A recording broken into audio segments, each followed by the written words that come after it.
আমার আজকের রেসিপি খেজুরের গুড়ের পায়েস, মানে সরস্বতী পুজো উপলক্ষে আমি মাকে একটুখানি খেজুরের গুড়ের পায়েস করে দিচ্ছি। চালেরই পায়েস করছি। যদিও আমাদের সরস্বতী পুজোর সময় জোড়া ইলিশ দিয়ে পুজো দেওয়া হয়, তবে আমার এখানে তো আর আমি সেসব করি না। আমি এমনি একটুখানি ঠাকুরকে যেরকম পুজো করার হয় সেরকম করি, আর একটুখানি পায়েস প্রত্যেক বছরই ঠাকুরকে আমি দিই। আসুন আপনাদের সাথে শেয়ার করে নিচ্ছি সেই পায়েসটা আমি কীভাবে করছি।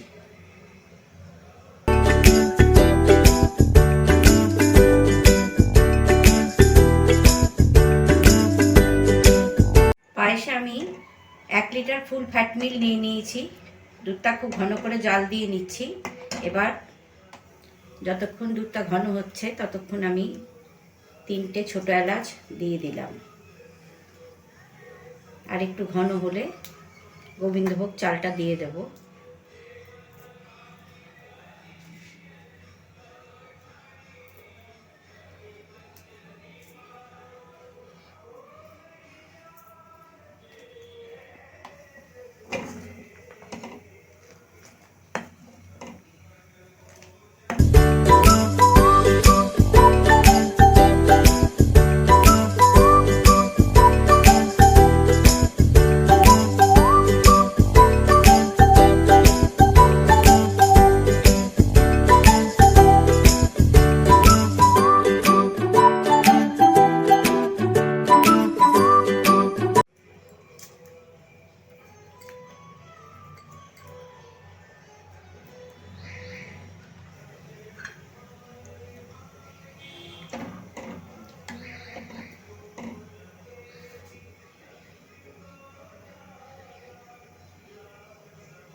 গোবিন্দভোগ চাল সেদ্ধ হয়ে গেছে।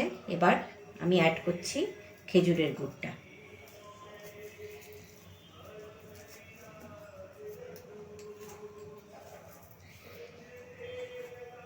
আমি সামান্য চিনি দিয়েছি, সেই জন্য গুড়ের পরিমাণটা অল্প করেই দিলাম। আপনারা আপনাদের টেস্ট অনুযায়ী যেরকম মিষ্টি খেতে ভালোবাসেন সেই রকম দেবেন।